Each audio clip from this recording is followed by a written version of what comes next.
Leading with Lineage. California Reparations Task Force hearings.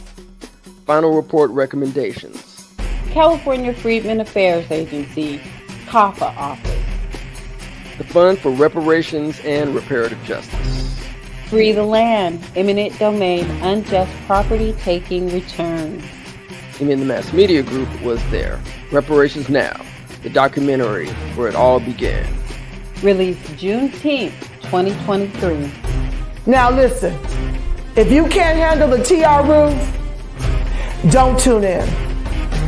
Available to watch on Tubi TV and other streaming outlets. As always, thank you for the support.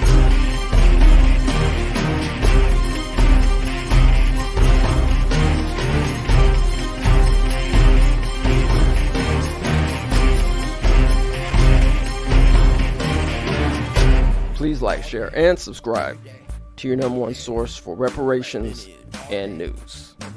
Until next time, peace and reparations. Welcome, everyone. Welcome. Hope everyone is having a great, quote-unquote, Independence Day today. Hopefully you're going to enjoy this day with you, your friends, and your loved ones, and your families. I'm actually going solo today. My good partners, Kim and Darlene, are taking a hiatus, so appreciate your patience, and hopefully we're going to learn a lot. We're actually going to play some throwbacks in tradition of our annual. I think this is probably like maybe the fourth time, I think, doing this thing here. So appreciate it. So the title of this year's what's going to be on the menu, the special menu today is Black America getting cooked out at the cookout? All right, so that's a question.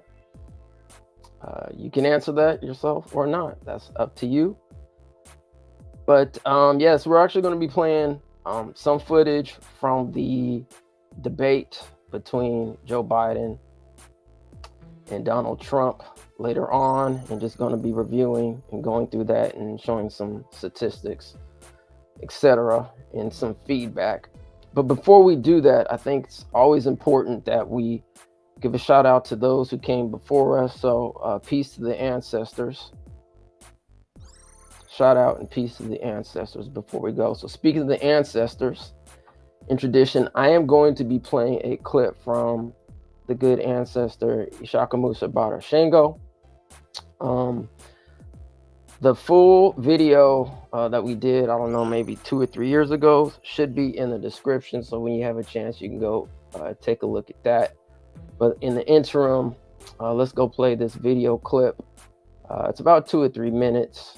So I don't know what y'all doing now. If you got your libation, your popcorn, or getting ready for your barbecue, whatever you're doing, sit back and relax, and let's enjoy this ride, family. All right. So let's check out the first clip here. This is good brother Ishakamusa Barashango. Here we go.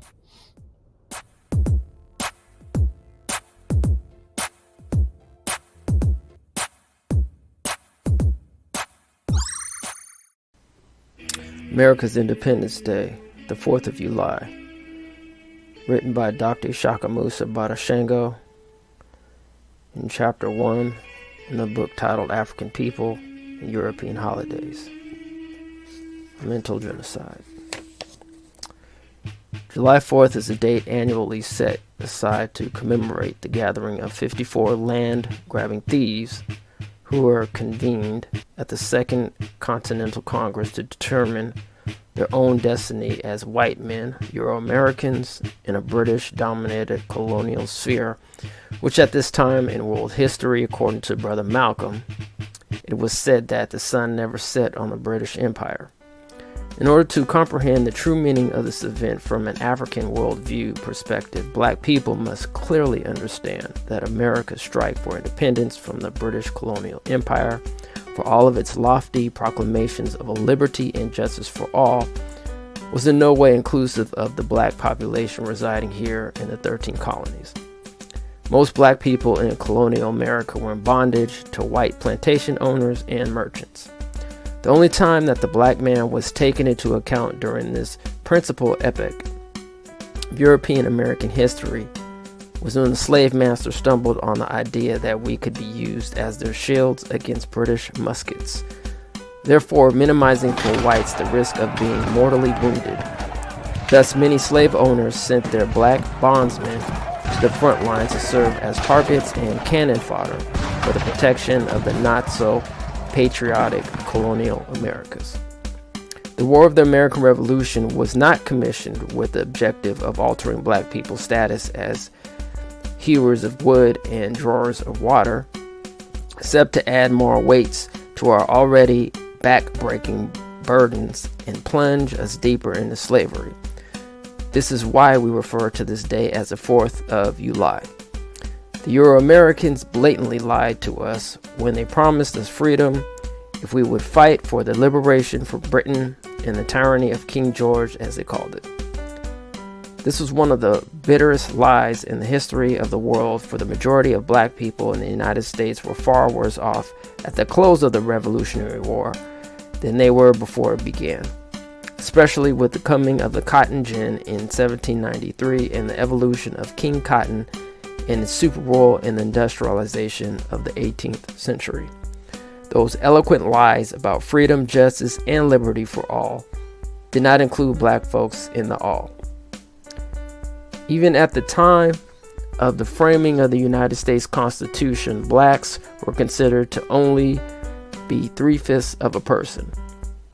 This same lying to and unfairness of treatment and disenfranchisement of the black man on the part of the whites continues even into this day of the much talked about Reaganomics, and before we as African people who reside here in the borders of the United States can set things right for ourselves, we must clearly understand the nature of the people who we're dealing with then and are forced to contend with now.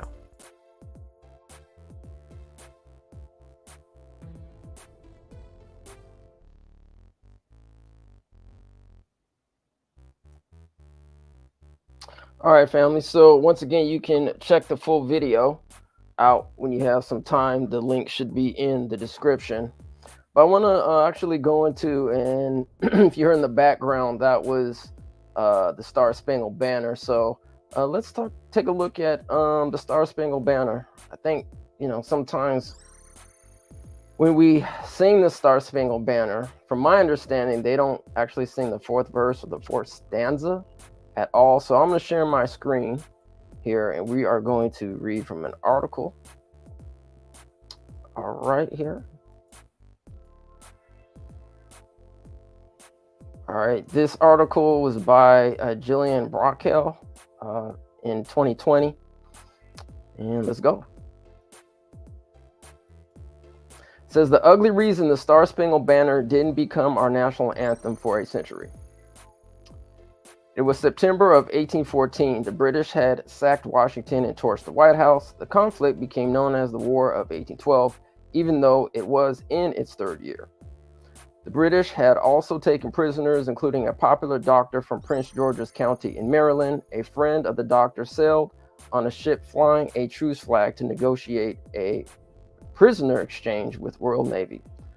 The mission was successful. British commanders agreed to free the doctor, but while on the ship, the man, a 35-year-old named Francis Scott Key, overheard plans for a surprise attack on Baltimore. He and the doctor would not be allowed to leave until the attack was over. That's how Key ended up witnessing the bombardment of Fort McHenry while aboard a British ship.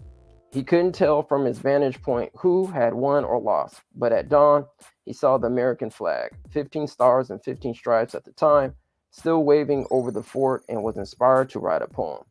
Soon, it was set to the tune of an existing song. That's the short version of how the Star Spangled Banner came to be. All right, the longer version of both the song and the story of the man who wrote it reveals not only why it has become controversial now in this season of racial reckoning, football, and presidential campaigning, but why it was too controversial to become the national anthem for more than a century after it was written. First, a few things to know about the War of 1812. One of the main reasons or main issues was the British practice of impressment, the forced conscription of American sailors to fight for the Royal Navy. Plus, the British promised refuge to any enslaved black people who escaped their enslavers, raising fears among white Americans of a large-scale revolt. The final provocation was that men who escaped their bonds of slavery were welcome to join the British Corps of Colonial Marines in exchange for land after their service. As many as 4,000 people, mostly from Virginia and Maryland, escaped. It's important to know these things because the Star-Spangled Banner, originally called the Defense of Fort M. Henry, has more than one verse.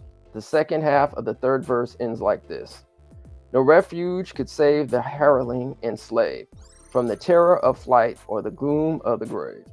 And the Star-Spangled Banner in triumph doth wave o'er the land of the free and the home of the brave." All right.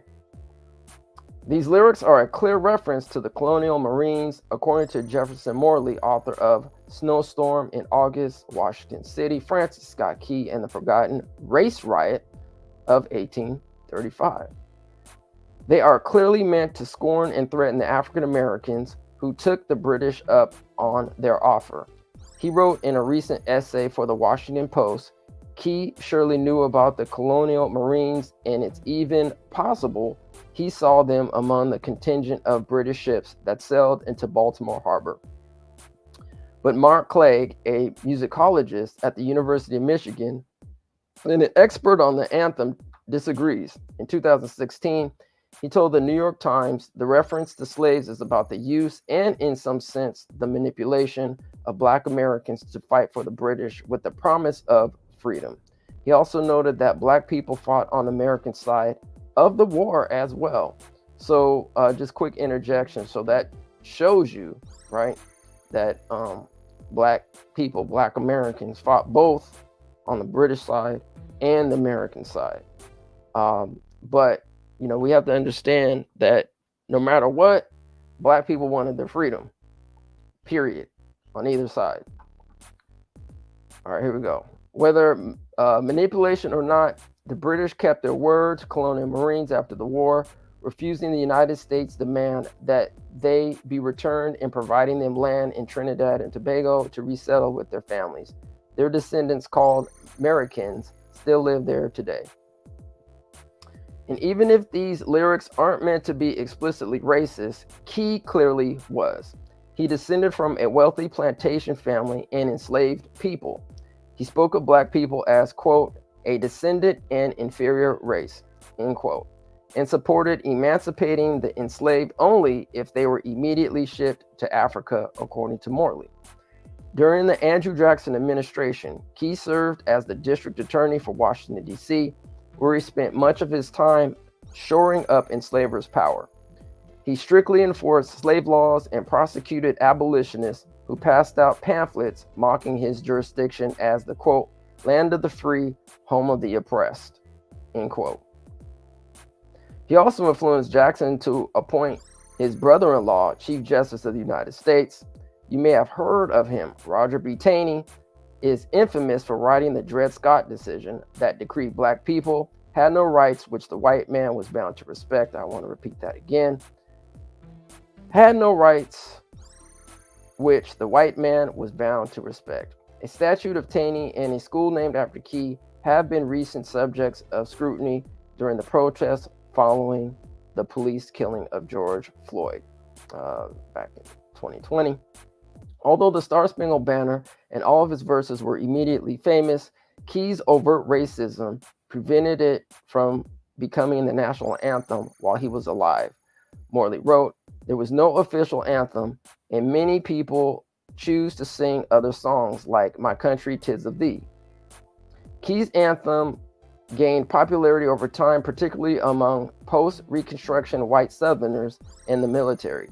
In the early 20th century, all but the first verse were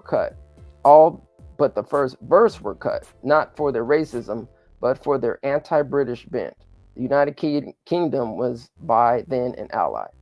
After the misery of World War I, the lyrics were again controversial for their violence, but groups like the United Daughters of the Confederacy fought back, pushing for the song to be made the official national anthem.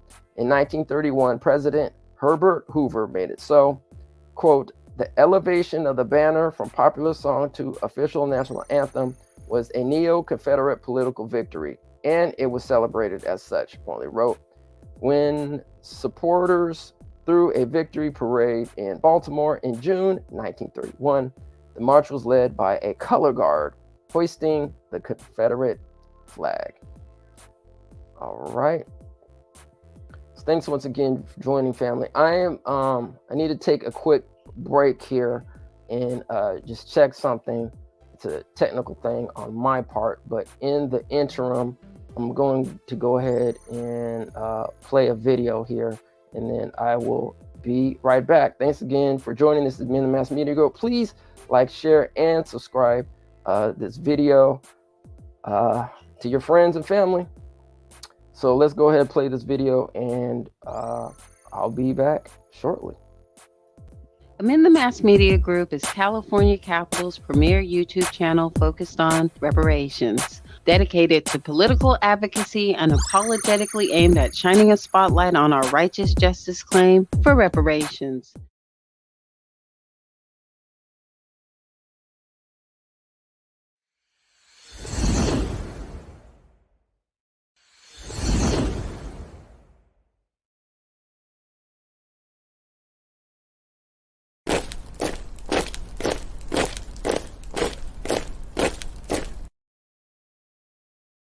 I'm Jay from 6 Zeros, and I'm here on Amend the Mass Media. Oh man, ETM Media, man, my guy, you behind the scenes all the time on a Gangsta Lean, teaching us how to do it. Not only did you have your own platform, but you also help these black people know how to hold their positions down when their sound system failed. So I appreciate you having the music giant skill sets that you have, because not only were you able to hold this interview down, you're able to hold this whole scene down. You feel me? They don't know you was behind the scene holding it down, my guy. Much respect to you. Keep on being great.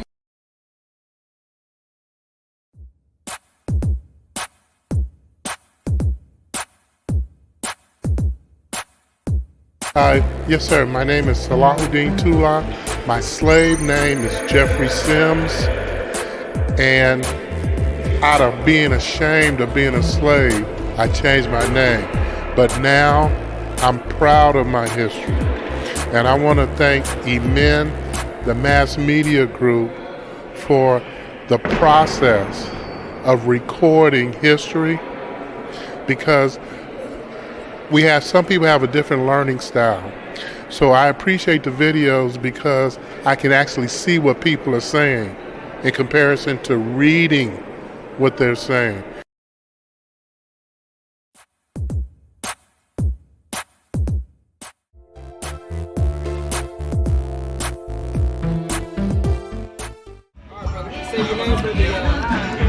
It's Devontae Clark, STEVANTECLARK. We're at the second annual Broadway International Festival here on Broadway between 16th and 19th Street.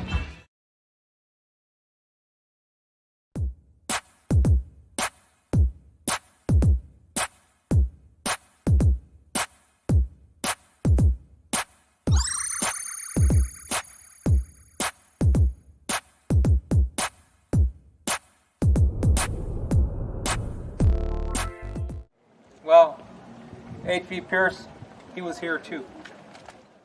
My name is Gaynell Johnson. My birth name is Gaynell Burgess. Gaynell Burgess. Yes. And how are you related to the Burgess? My great-grandfather is Rufus. My great-great-grandfather is Rufus Burgess.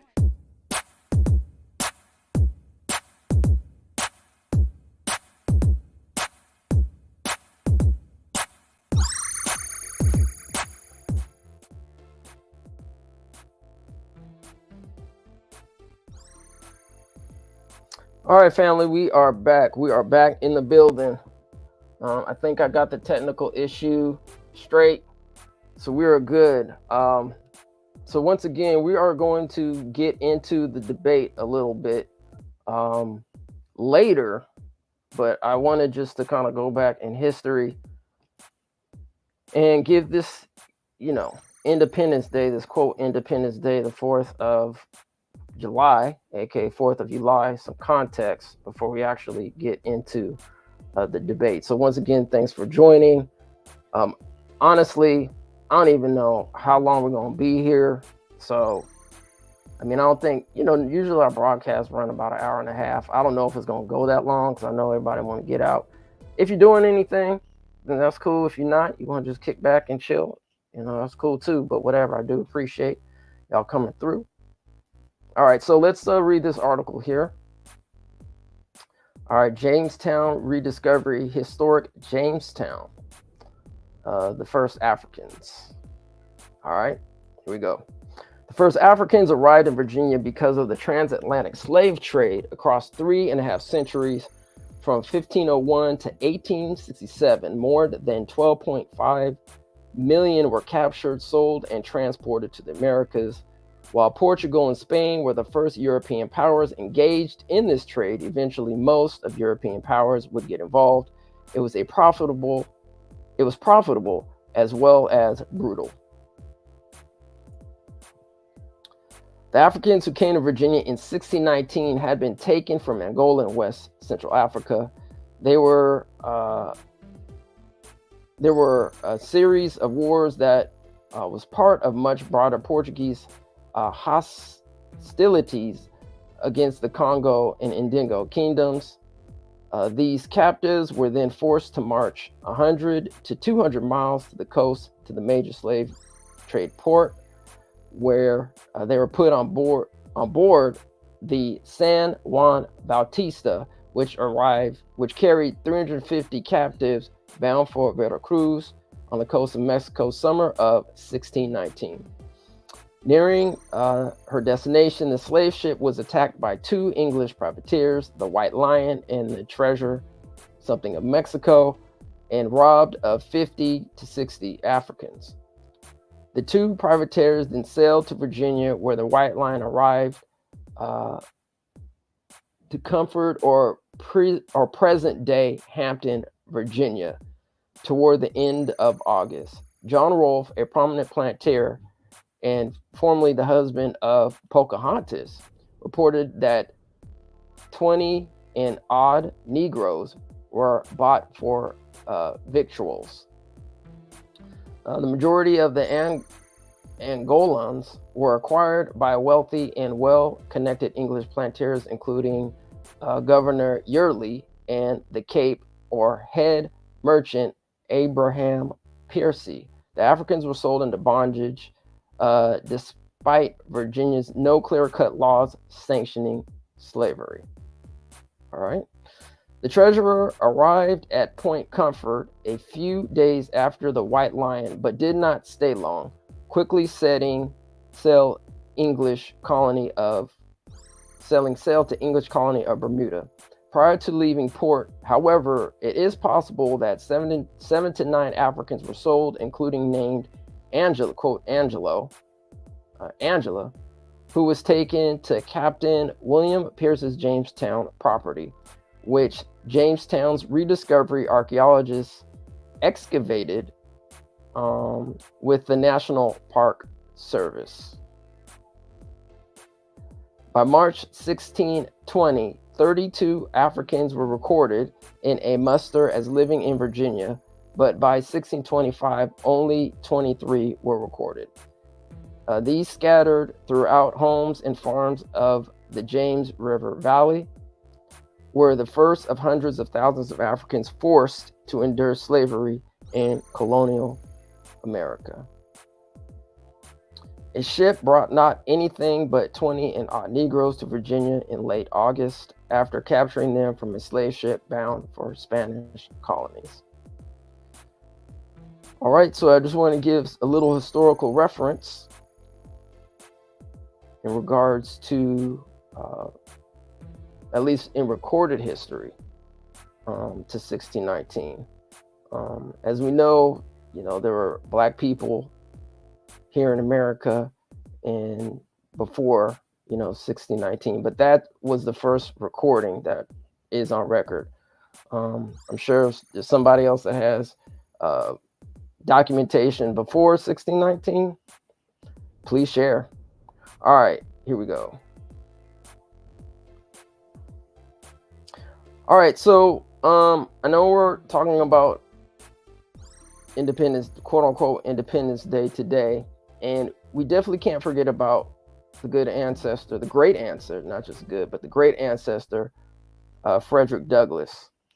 And I believe I might have read What to the Slave is the 4th of July before. I tried to look for it on our channel. I couldn't find it. So I'm just going to read maybe a paragraph or two. I'm not going to go into the whole thing because you could probably go online to read it yourself. But in tradition, I think it's important. Once again, we give a shout out to our ancestors. And so let's go ahead and do what we do. All right, here we go. 1852, Frederick Douglass. What to the Slave is the 4th of July. All right, shout out to Black Past.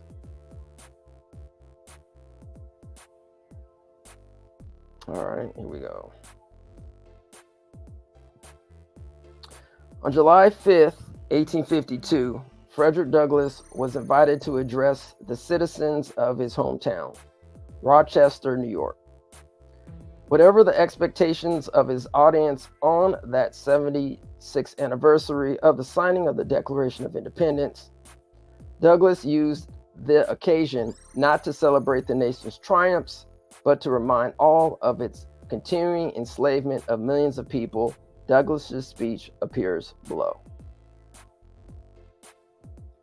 Mr. President, friends, and fellow citizens, he who could address his audience without a quelling sensation has stronger nerves than I have.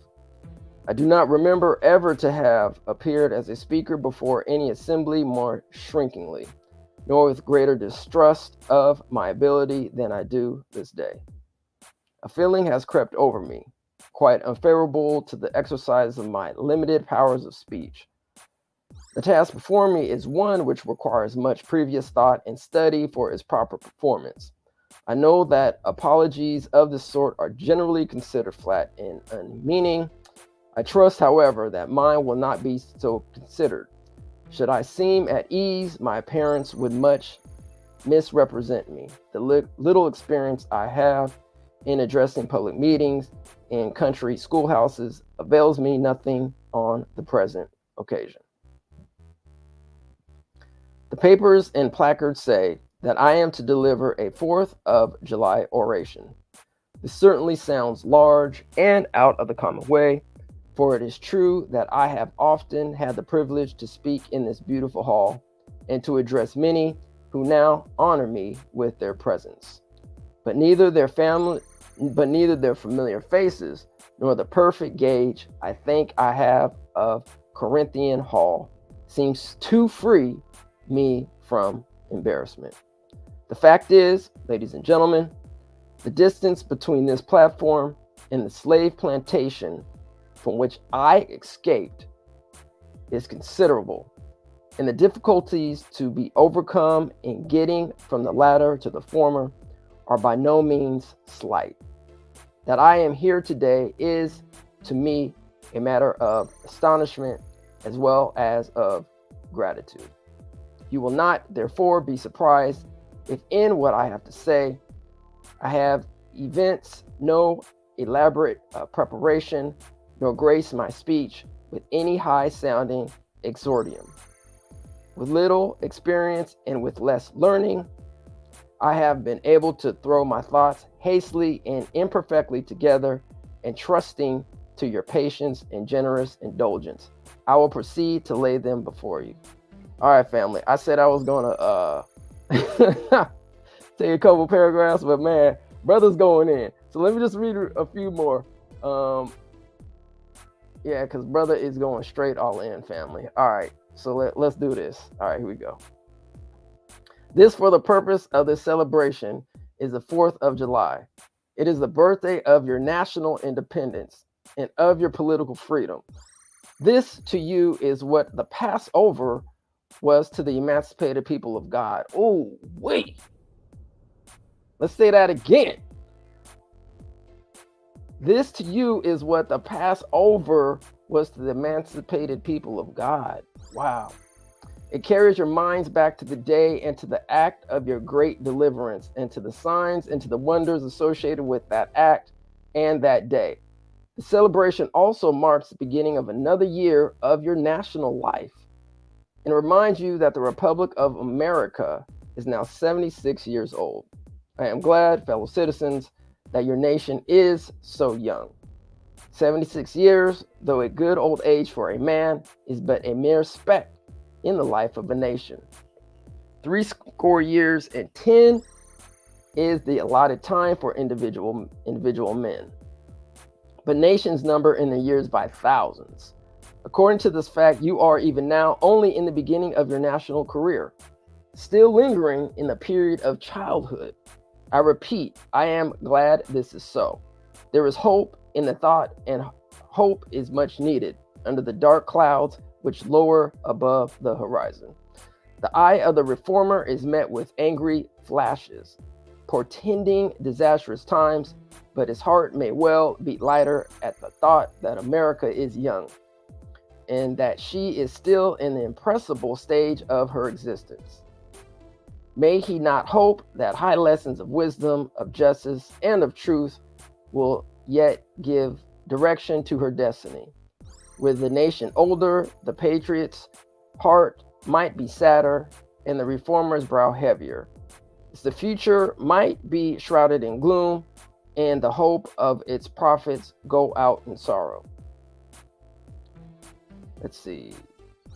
There is consolation in the thought that America is young. Great streams are not easily turned from channels worn deep in the course of ages. They may sometimes rise in quiet and stately majesty and inundate the land, refreshing and fertilizing the earth with their mysterious properties. They may also rise in wrath and fury and bear away on their angry waves the accumulated wealth of years of toil and hardship. Let me repeat that, family. We're going to repeat that. As a matter of fact, I'm going to repeat that, and then I'm going to give a big hand clap, or maybe a little boom, little boom to our good brother here. He says, they may also rise in wrath and fury and bear away on their angry waves the accumulated wealth of years in toil and hardship. So let's think about this, right? What are we still fighting today? We're fighting for that racial wealth gap. Many years, right, that our ancestors have been fighting, right, for reparations, for repair for people who were enslaved in the United States of America. All right, so I'm gonna give a here. I gotta go back. Let me see. Do we have? I know we got it. Okay, here we go. All right.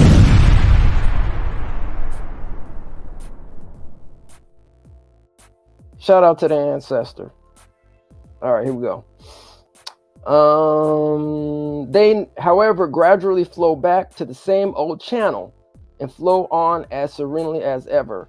Man, those two sentences right there, right? Even if we look at symbolically in terms of flowing back to the same old channel. And I guess that's kind of the theme of today, right? When we start going into this debate, the same old, right? We're getting the same old people that are running this country. And, you know, we need some new, fresh ideas. And I'm sure our ancestors probably been saying this since the longest. But I don't know. Anyway, we're going to get into it. And family in the chat, thank you for your support. And, you know, drop them gems in the chat too. You know, drop them gems. Definitely drop them gems. I'm not talking about going to the gym and working out. I'm talking about, you know, them gems.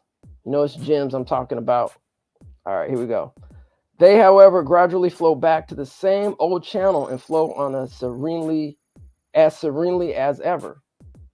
But while the river may not be turned aside, it may dry up and leave nothing behind but the withered branch and the unsightly rock to howl in the abyss sweeping wind, the sad tale of departed glory.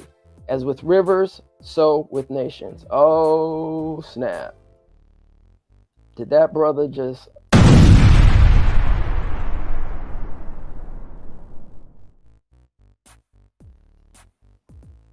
As with rivers, so with nations. All right, family, I'm going to stop there.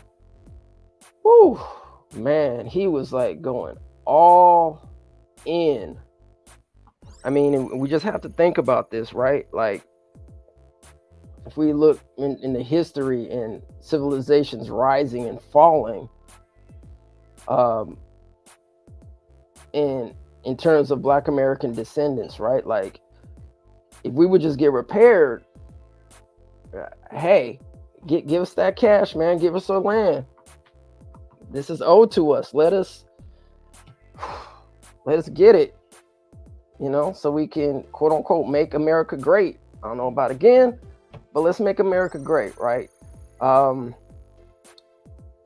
right, so I'm gonna put up this slide here about some notable candidates, and we're definitely gonna touch on this topic as well. But I want to go through some other things here before we actually get to it, because it's crazy. I mean, you got all these other candidates running for president, but we don't hear about any of them at all. Let's see here. Actually, as a matter of fact, let's get into it. Let's start getting into it. I'm gonna play the debate speech here, and then go through some other things here regarding the debate. But let's go ahead and play the debate. Here we go. Or part of the, I'm not gonna play the whole dang debate, but I'm just gonna play part of the debate where I guess Biden was, not Biden, but Trump was talking about black jobs. So here we go. Rate of white Americans.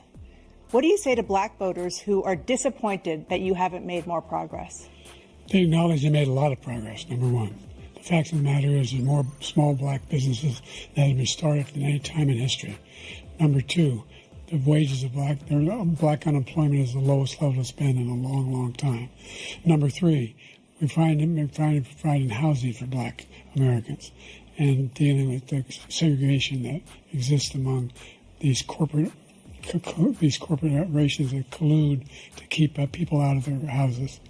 And in addition to that, we find that the impact on the choice that black families have to make relative to child care is incredibly difficult.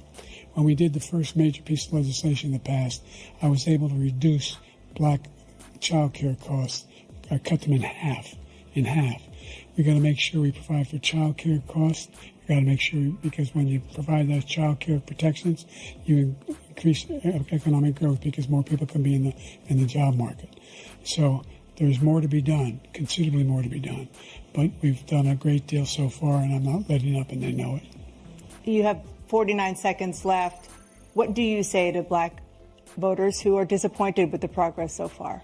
I say I don't blame them for being disappointed. Inflation is still hurting them badly. For example, I provided for the idea that any black family, first-time home buyer, should get a $10,000 tax credit to be able to buy their first home so they can get started. I made sure that we're in a situation where all those black families and those black individuals who provided had to take out student loans that were ballooning, that if they were engaged in nursing, doctor, and anything having to do with volunteerism, if they paid their bills for 10 years on their student debt, all the rest is forgiven after 10 years. Millions have benefited from that. And we're going to do a whole lot more for black families. Thank you, President Trump. And he caused the inflation. He's blaming inflation, and he's right, it's been very bad. He caused the inflation, and it's killing black families and Hispanic families and just about everybody. It's killing people. They can't buy groceries anymore. They can't. You look at the cost of food where it's doubled and tripled and quadrupled. They can't live. They're not living anymore. He caused this inflation. I gave him a country with essentially no inflation. It was perfect. It was so good. All he had to do is leave it alone. He destroyed it with his Green New scam and all this money that's being thrown out the window. He caused inflation. As sure as you're sitting there, the fact is that his big kill on the black people is the millions of people that he's allowed to come in through the border. They're taking black jobs now, and it could be 18, it could be 19, and even 20 million people. They're taking black jobs, and they're taking Hispanic jobs, and you haven't seen it yet, but you're going to see something that's going to be the worst in our history. Thank you. President Biden? There was no inflation when I became president. You know why? The economy was flat on its back. 15% unemployment. He decimated the economy, absolutely decimated the economy.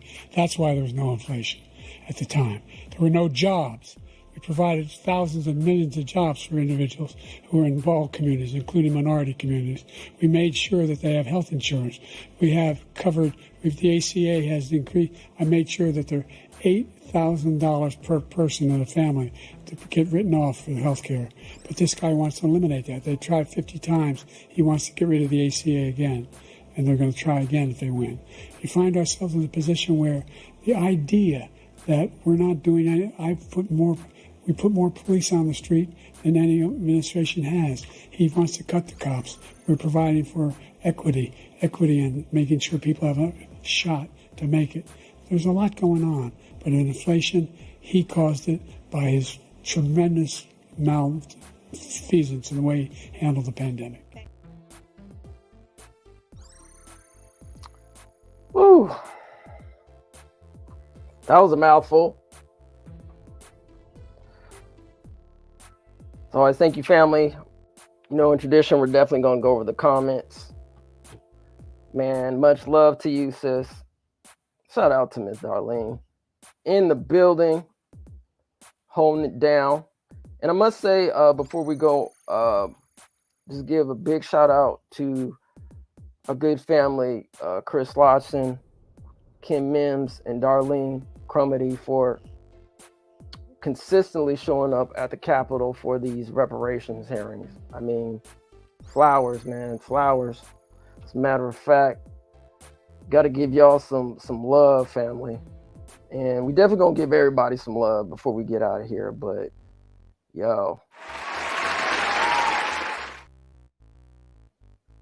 y'all putting in that work, family, putting in the work. So in the chat, let me know what y'all think about the debate. You know, for those that saw the debate, you know, let us know what y'all thinking. Was it whack?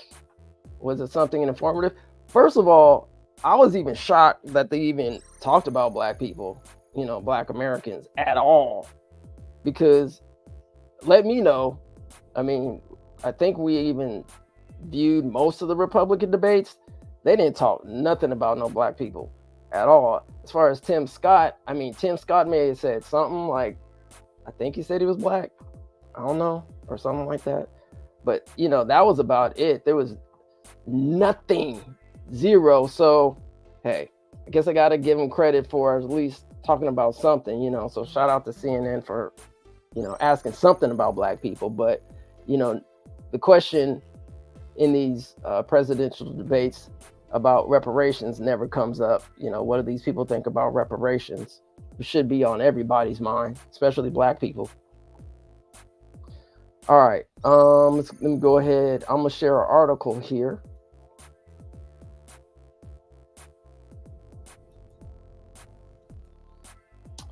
All right, here's an article by Afrotech. It says Black Americans want to know what defines black jobs following Trump's debate remarks.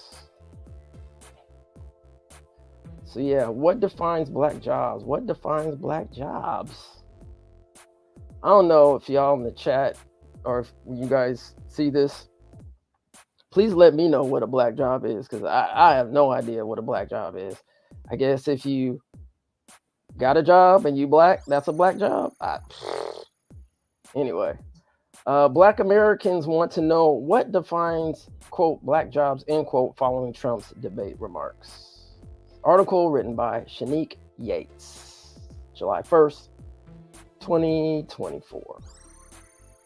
Everyone wants to know what black jobs are after Donald Trump suggested that they're on the decline during the first 2024 presidential debate. As the countdown to the 2024 presidential election is underway, Trump and current President Joe Biden are ramping up their approach to gain support from black voters. During the debate, one key issue that Biden and Trump honed in on was the current state of the economy, particularly the job market, The Hill reports. June 27th, they're taking black jobs now. And it could be 18, it could be 19, and even 20 million people. They're taking black jobs, and they're taking Hispanic jobs. And you haven't seen it yet, but you're going to see something that's going to be the worst in our history, quote unquote. That was former president, yours truly, Donald Trump.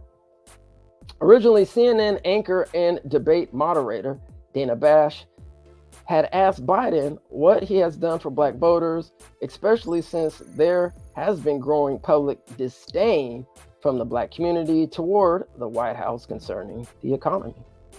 Per The Hill, Biden spoke to the historically low unemployment rates that his administration has seen since taking office in 2021. According to the White House, from September 2022 to February 2024, the black unemployment rate had, quote, remained at or below 6%, end quote. By April 2024, that percentage rate was at 5.6%. I just want to do a quick interjection here.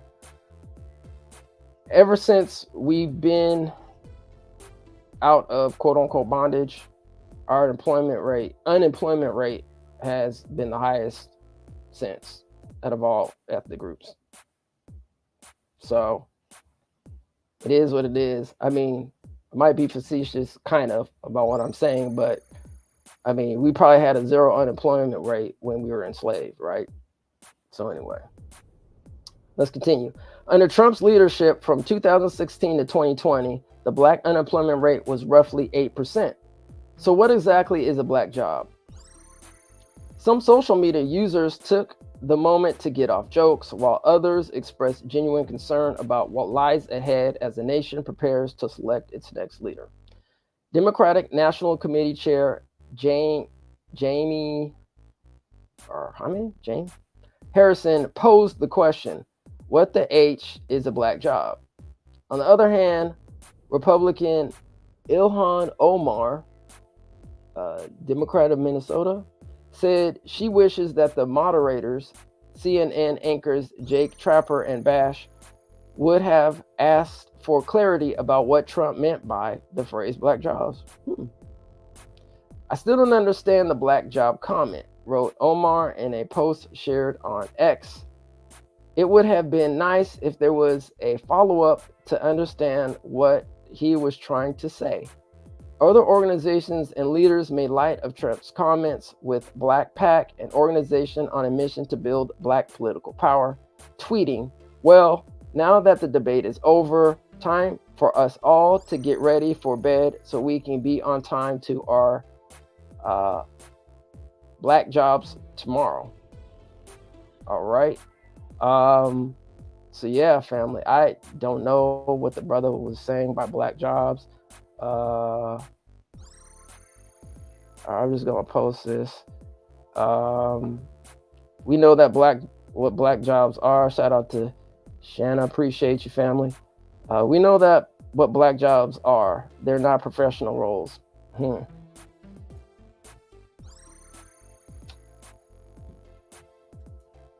All right. They're the retail, domestic, hotels, factories, lower paid jobs, the jobs we once were majority holding. Valid points, family. Valid points. All right. So I know they also talked about inflation. So let's go ahead and check out inflation rates. All right. There's an article where, let me blow this up a little bit, where it talks about inflation rates from President Eisenhower, to Biden. So let's dig into this. This article was written by Mayi Srinivasan and reviewed by Samantha Silberstein and fact-checked by Vicky Velasquez. How much control does the president really have over inflation? Inflation is influenced by a wide range of complex factors. The president's action in office can play a role in affecting it. Defined as a rise in prices, inflation is generally among the top concerns for consumers, as it makes everyday expenses such as gas, groceries, and utilities more expensive as inflation rises. All right, so let's go down further. When inflation is high, the Federal Reserve uses monetary policy to slow the economy down by increasing the federal funds rate, influencing interest rates and making borrowing money more expensive for consumers and businesses. The Federal Reserve has a target annual inflation rate of 2%, and it uses monetary policy to keep inflation in check and to stabilize the economy. When inflation rises above that benchmark, the Fed, economists, and governments closely monitor the inflation rate to determine if any action needs to be taken to stabilize the economy. But whose fault is it when inflation rises too high or falls too low? How much control does the president have over inflation? And how have the actions of presidents impacted the inflation rate over the years? The answers depend on the specific economic circumstances and challenges of any period in time. However, the president can be important in determining how the country responds to a changing economy and fluctuating prices. Inflation has also historically been used by presidents and their administrations as a focal point during elections and is generally among the top concerns of voters. Below are the average year-over-year rates of inflation sorted by president, with a brief overview of events and economic conditions that contributed to the numbers. All right. So we'll start with, I guess, the highest and then go down to the lowest. I guess that's what order that they have. Carter from 1977 to 1981 had an overall inflation rate, not inflammation rate, overall inflation rate of 9.9%. Ford 1976 to 1977, 8%. Biden currently from 2021, 5.7%. Nixon 1969 to 1974, 5.7%. Reagan 1981 to 1989, 4.6%. H.W. Bush 1989 to 1993, 4.3%.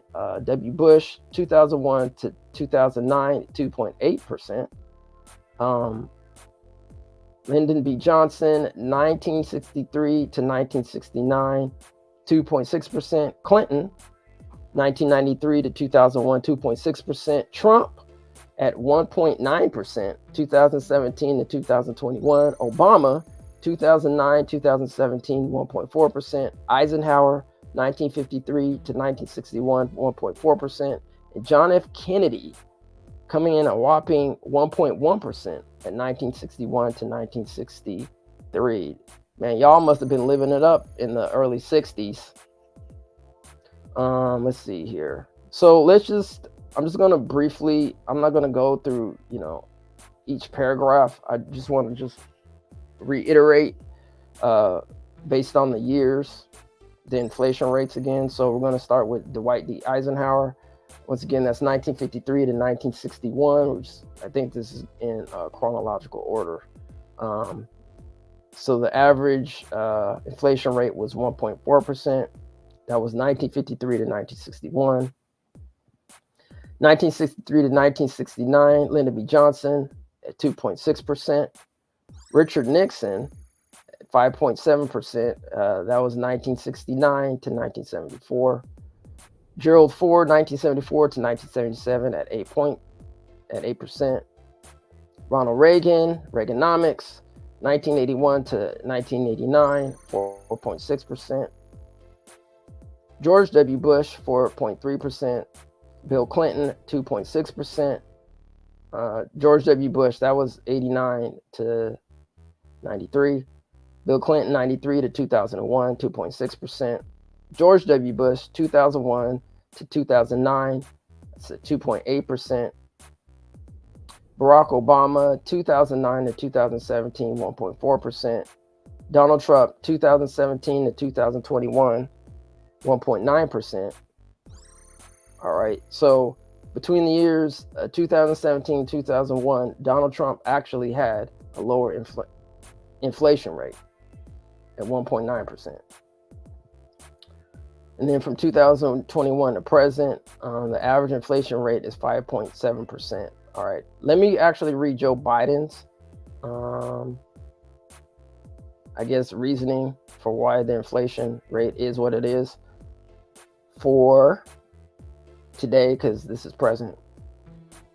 All right, the average yearly inflation rate under President Joe Biden so far is 5.7%. Biden signed the American Rescue Plan Act in 2021, a $1.9 trillion stimulus package to help the country recover from the pandemic.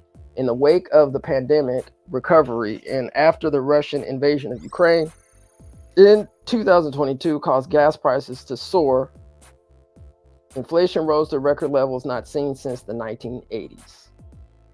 Inflation peaked at 9.1% year over year in June 2022, the highest increase in 40 years.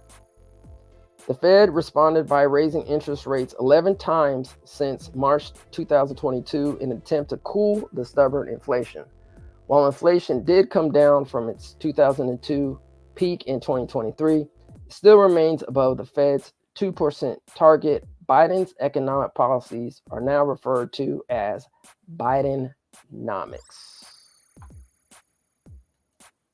All right, family. Whew. A lot to go over, but you know, we're gonna get into it. We're definitely getting into it. I'm gonna share a regarding black jobs here.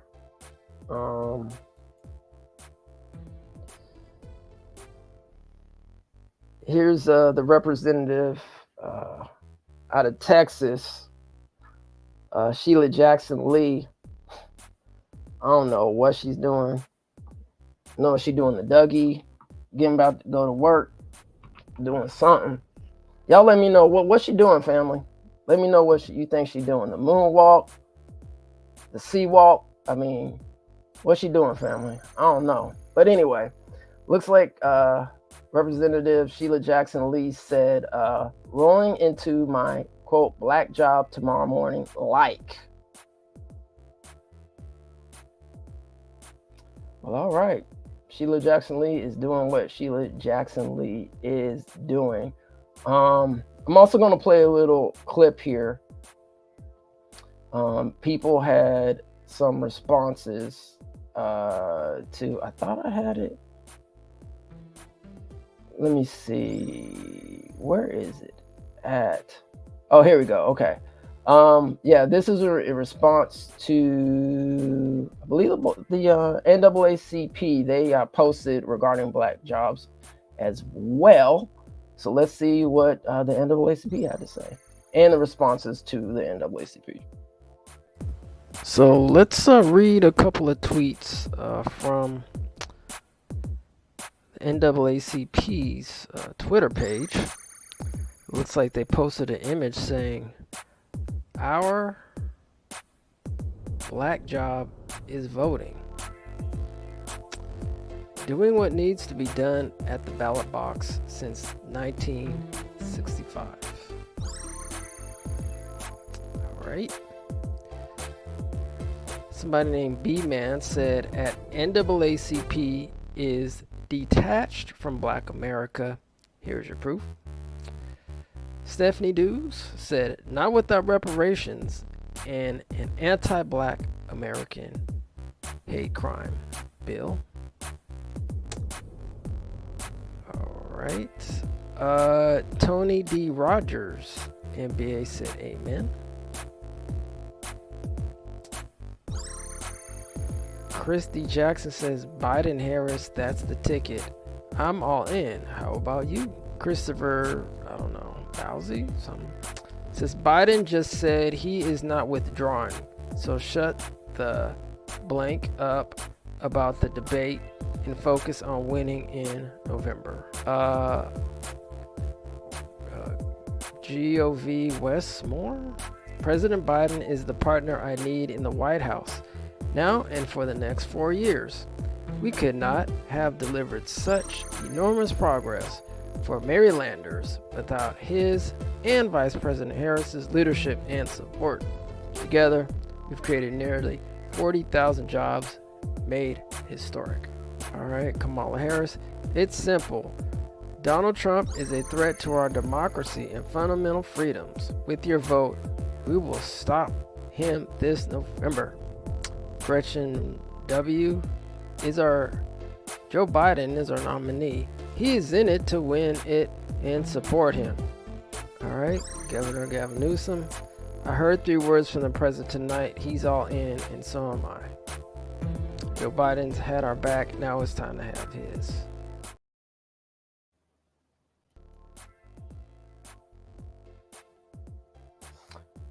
All right, family. So that was just some responses to the quote black jobs. Y'all, I mean, have y'all heard anything about the feedback? Did Trump further explain what black jobs mean? I mean, I haven't seen anything. If y'all have, let us know. Put it below down in the comments on the replay, or if you're in the chat live right now, let us know if Trump has responded, because I haven't seen anything at all. All right, so let's see here. I am going to go to, let's see. Let's talk about some of the candidates, the presidential candidates here. Now, it's just interesting, you know, because we live right now in a pretty much 2-party system, Republicans and the Democrats. Yet we also have some notable candidates as well. And once again, if there's some information that I'm missing, that we haven't reported on, please put it below in the chat, especially in regards to reparations.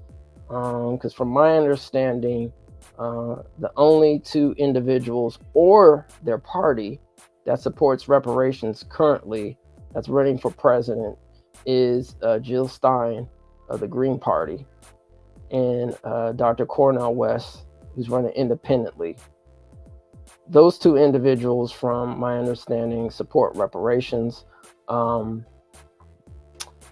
here are your candidates. I guess I will start on the top.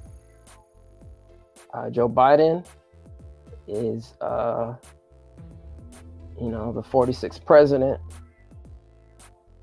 and he's running for the Democratic Party. We also have Donald Trump running for the Republican Party, the 45th president. We have Chase Oliver of the Libertarian Party, who's running. We have Robert F. Kennedy Jr., who is running independently. All those 4 individuals, I'm not sure if they support reparations. I don't know.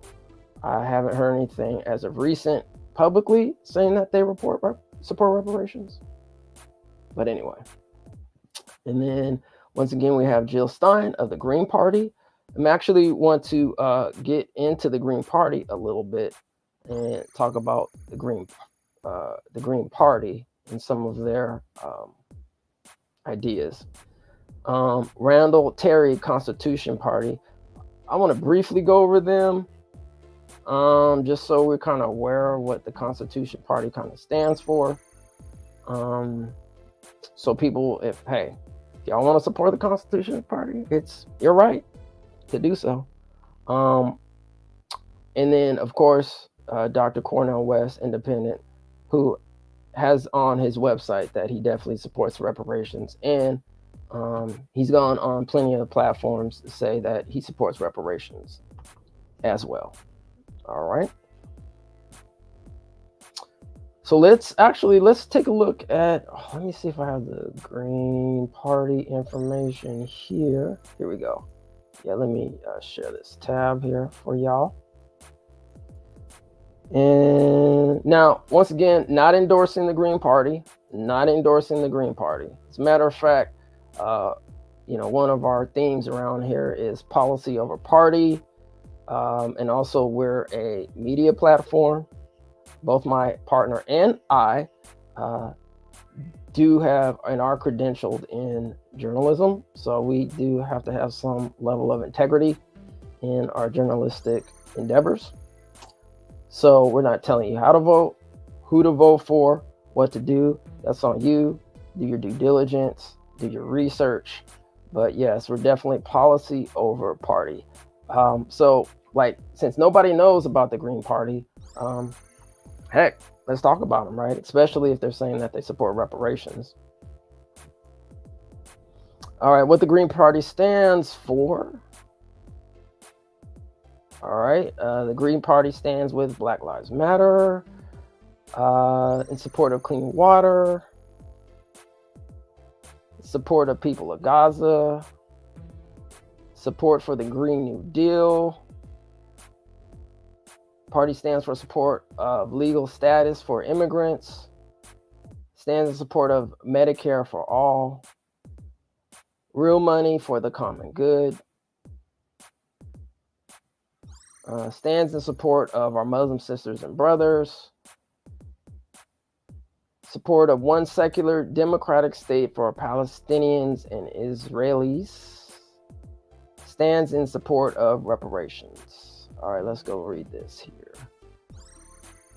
We commit to full and complete reparations to the African American community of this nation for the past 400 plus years of genocide, slavery, land loss, destruction of original identity, and the stark disparities which haunt the present evidence in unemployment statistics, substandard and inadequate education, higher levels of mortality, including infant and maternal mortality, and the practice of mass incarceration.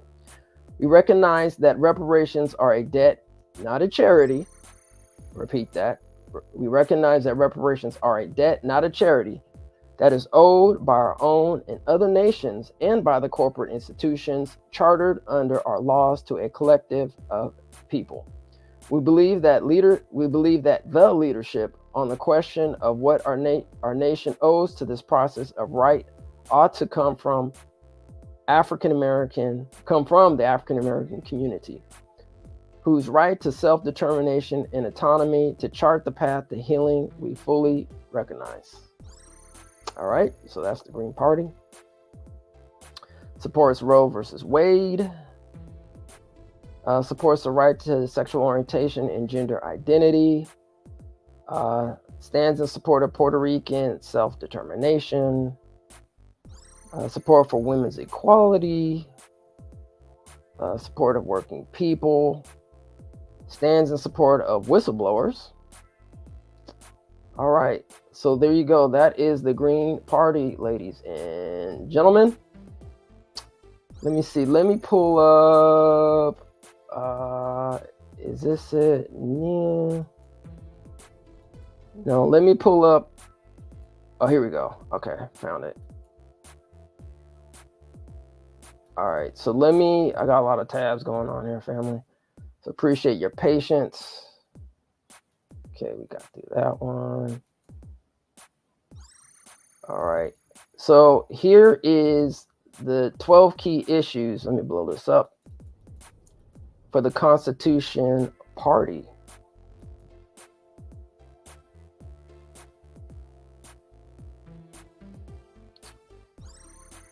All right.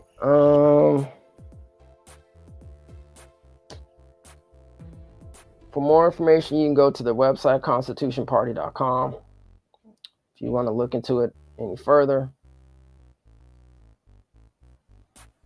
Everything not specifically delegated by the Constitution to the federal government, nor prohibited by the Constitution to the states, is reserved to the states or to the people.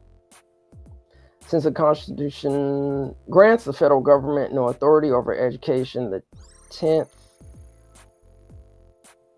what does it say? The 10th Amendment applies. This includes funding a well-regulated militia being, here, let me go back here. Okay. So they support states' powers. All right, that's one. They support education. They support gun rights, Second Amendment. They support foreign policy, defense, and terrorism, key issues, foreign policy, defense, terrorism. American government committed to the protection of the borders, trade, and common defense of Americans with no entanglement in foreign alliances is paramount. All right. Support veterans. We vigorously resist the attempt by any government agency to nullify or reduce earned benefits to veterans. Immigration. The Constitution Party has long been the only national political party to stand firmly against the proposals for a pathway to citizenship, comprehensive immigration reform amnesty that come out of Washington. Treaties and trade deals. We believe firmly that any so-called free trade deals and or treaties that usurp American sovereignty and or the Constitution are unconstitutional, and we should withdraw from them immediately. United Nations, Agenda 21, and global organizations. We vehemently oppose Agenda 21 and feel we should part ways with the UN and any other global agency that attempts to subvert American sovereignty. Religious freedom. All Americans have equal right to worship according to their beliefs. Government is to be kept out of the religious realm. Healthcare and Social Security. We believe in privatization of healthcare and Social Security, and with Social Security being phased out. Judiciary. We reject the notion that the Supreme Court's decisions are binding as law beyond those parties to whom the case pertained. Activist judges should be impeached as permissible by the Constitution. Drugs. The federal government's only responsibility in preventing drug abuse is to control our borders. Drugs are a state issue. All right, so those are the key issues for the Constitution Party. For more information, you can go to their website, Constitution Party. Where was it? ConstitutionParty.com. Yep, ConstitutionParty.com. All right. All right, so we have I don't know, maybe 10, 15 more minutes, family. So thank you for joining. I wanted to go and talk about also this United States Congress and the diversity or the lack of diversity in the Congress today. So let's see here. I'm going to read this article here. All right. So the changing face of Congress in 8 charts. The 118th Congress is the most racially and ethnically diverse in history. Overall 133 lawmakers identify as Black, Hispanic, Asian American, American Indian, Alaska Native, or multiracial. Together, these lawmakers make up a quarter of Congress, including 28% of the House of Representatives and 12% of the Senate. By comparison, when the 79th Congress took office in 1945, non-white lawmakers represented just 1% of the House and Senate combined. Let me repeat that, ladies and gentlemen. By comparison, when the 79th Congress took office in 1945, non-white lawmakers represented just a whopping 1% of the House and Senate combined.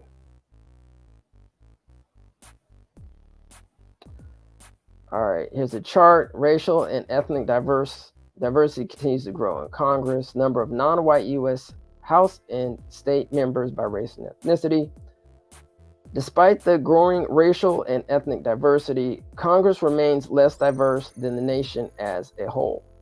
Non-Hispanic white Americans account for 75% of voting members in the new Congress. Repeat that again, ladies and gentlemen.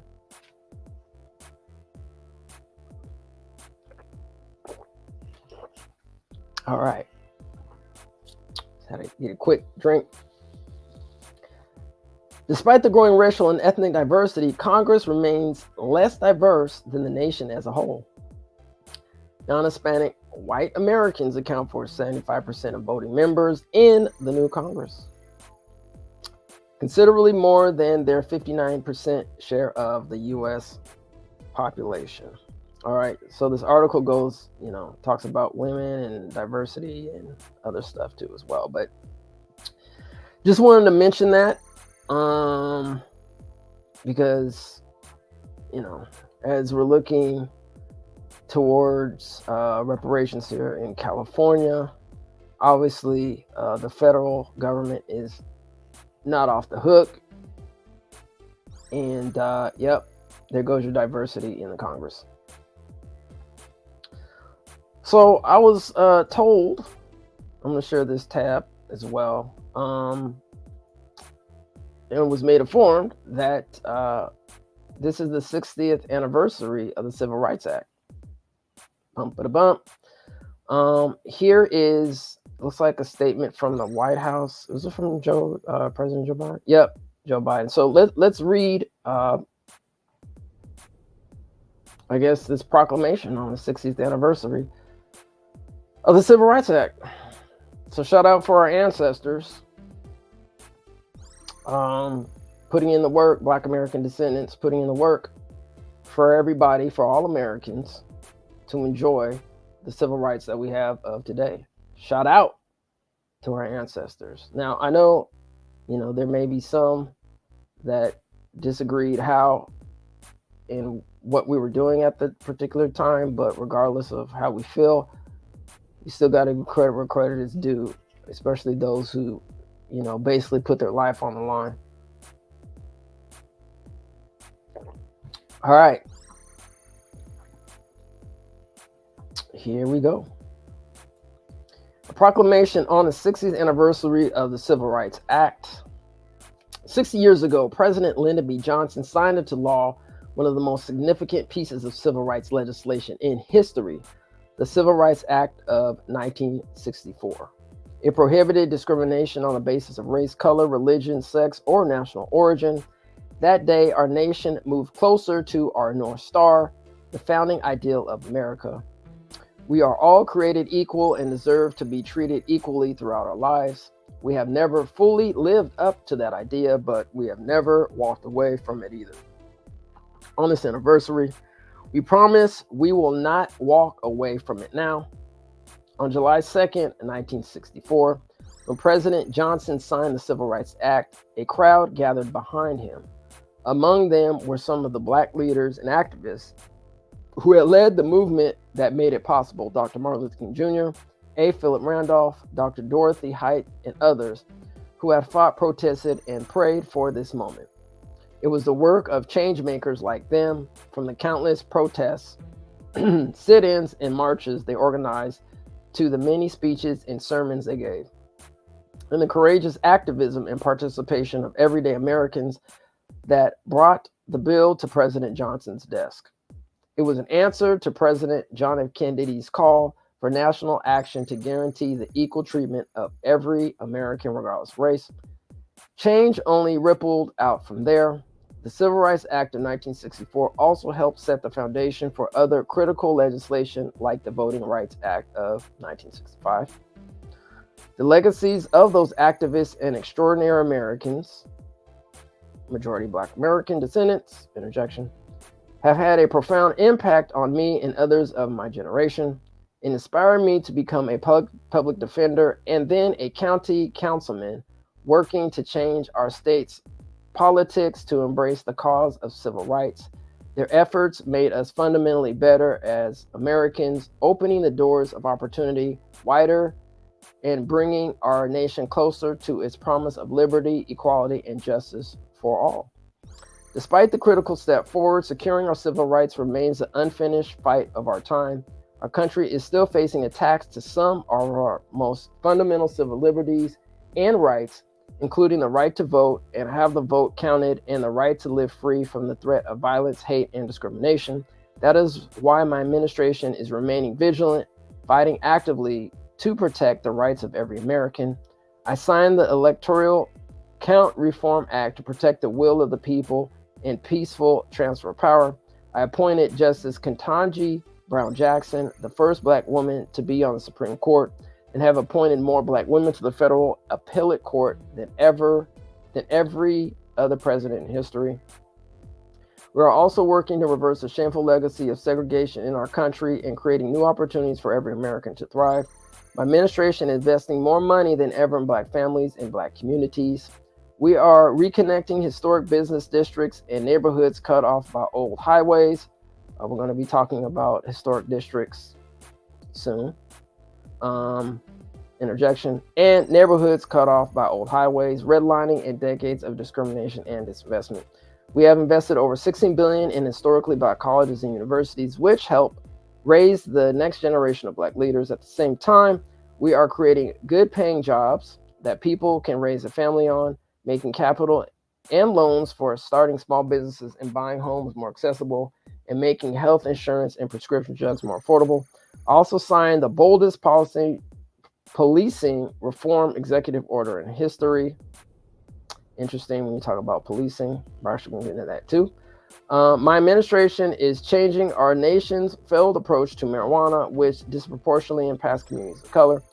I have used executive clemency more than any recent president at this point in my presidency in pursuit of justice and fairness, and I continue to call on Congress to pass the John Lewis Voting Rights Advancement Act and Freedom to Vote Act. It is the only way to fully secure the sacred right to vote. On this anniversary, may we recommit to continuing the work that the Civil Rights Act began 60 decades ago. It is still the task of our time to build a democracy where every American is treated with dignity and has an equal opportunity to follow their dreams. We must continue to move forward together, stand with one another, and choose democracy over autocracy and beloved community over chaos. We must choose to be believers, dreamers, and doers. Now, therefore, I, Joseph R. Biden Jr., President of the United States of America, by virtue of the authority vested in me by the Constitution and the laws of the United States, do hereby proclaim July 2nd, 2024 as the 60th anniversary of the Civil Rights Act. I call upon all Americans to observe this day with programs, ceremonies, and activities and celebrate the accomplishments and advance civil rights in our time, and witness whereof I have hereunto set my hand this first day of July in the year of our Lord 2024, in the independence of the United States of America, the 248th. All right. So speaking of districts, let's talk about Tulsa, Oklahoma, shall we? All right. And then I do want to talk about the crime bill that Joe Biden, if I can find it. If not, then we're just going to have to skip it. But in that policy, and if, most people say it did hurt the Black community, but let's read the article. But let's go into this unfortunate situation that's happening right now in Tulsa, Oklahoma, regarding the Oklahoma family in Tulsa. All right. This is from the Black Wall Street Times. Shout out to the Black Wall Street Times. Survivors of race massacre urge President Biden, DOJ to act. Survivors of the Tulsa race massacre demand President Biden and DOJ action after legal battles in Oklahoma leave them without justice. Greenwood District, Oklahoma, in a room filled with the silent portraits of those who bear witness to the horrors of the 1921 Tulsa Race Massacre, Attorney Demario Solomon Simmons stood with dignity at the podium for his centurion clients, 110-year-old Viola Ford Fletcher and 109-year-old Leslie Bedingfield Randall. They remained the last two survivors of what can be argued as state-sanctioned domestic terrorism. Fletcher and Randall turned to the federal government after state court dismissal. Last month, the Oklahoma Supreme Court's dismissal of survivors' claims was yet another blow in a long line of legal failures to them and descendants of one of America's darkest days. The 9-member court upheld a Tulsa District Court's ruling stating that the plaintiffs' grievances about Greenwood's destruction, though legitimate, did not fall under the state's public nuisance statute. Fletcher and Randall are now calling upon President Biden and the Department of Justice to intervene. Quote, "We're here today because the Oklahoma Supreme Court unjustly dismissed our appeals," end quote, Attorney Demario Solomon Simmons declared. He recounted the harrowing events of 1921 when a white mob obliterated a thriving black community in Tulsa, killing an estimated 300 people and displacing 10,000 black residents. The attack involving the city of Tulsa, the Tulsa Chamber, Tulsa County, the Oklahoma Military Department, National Guard, and the Tulsa Sheriff Office caused over $200 million in property damage by today's standards. Repeat that again. The attack involving the city of Tulsa, the Tulsa Chamber, Tulsa County, Oklahoma Military Department, National Guard, and the Tulsa Sheriff's Office caused over $200 million in property damage by today's standards. Biden urged to honor commitment to Tulsa Massacre survivors and descendants.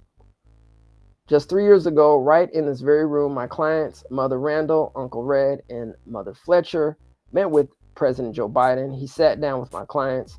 Then he went to the next room and gave a robust speech. He promised them that he would see that they get justice. He told the nation that he stood with the survivors and the descendants of the Tulsa Race Massacre. Attorney Solomon Simmons said at a press conference inside the Greenwood Cultural Center, quote, "Well, now that we have been failed by the courts, now that we have been failed by Congress, we are calling upon President Biden to fulfill his promise to the survivors, to this community, and to black people across this nation. We hurt for the survivors. We hurt for the descendants. We hurt as a community, as a national black community, for the destruction of Greenwood," he added. All right. Man, dealing with a lot, family, dealing with a lot. All right, so we actually did a poll, and as you can see on the screen, I want to go through the poll, and then let me see if I can, I want to try to find this really good article that a brother wrote. Let's see, where is it at? Thought I had it. It's a real good article.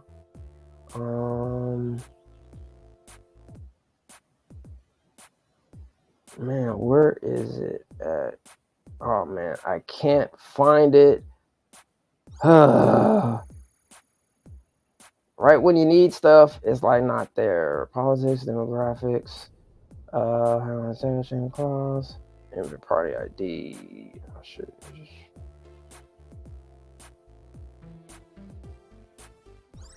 All right, let me see. I might need to pull up. Just give me a second, family. Let's see, Joe Biden crime bill. I think this is it right here. I might have to pull up. Okay, here we go. Yeah, we're gonna get into it because this brother wrote a really asked a profound question: did the 1994 crime bill cause mass incarceration? So, but before we get into that, so we actually ran a poll. One was on our community on our YouTube and our community at Twitter regarding the debate. And the question was, should Black Americans care about the upcoming debate with Donald Trump and Joe Biden? One poll, 38%, and thank you everybody for taking the poll who did participate in it, said yes. 62% was like no. We did another poll on, as they call it, X now, Twix. I call it Twix. 50% said yes. 50% said yes and 50% no. So it looks like it was a tie there. But hey, regardless, you know, people did watch it, people did read it, and once again, I was actually just quite shocked and surprised they even mentioned Black people in the debate. But let me pull up. Let me pull this up here. So this article from Brookings Institute was written by Rashawn Ray and William A. Galson, asking the question: did the 1994 crime bill cause mass incarceration? All right. The Violent Crime Control and Law Enforcement Act of 1994, commonly known as the Crime Bill, was sponsored by Joe Biden 26 years ago.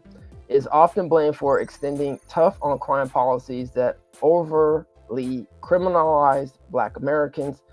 Is this narrative warranted? Question. The issue is complicated, but we'll do our best to make some sense of it.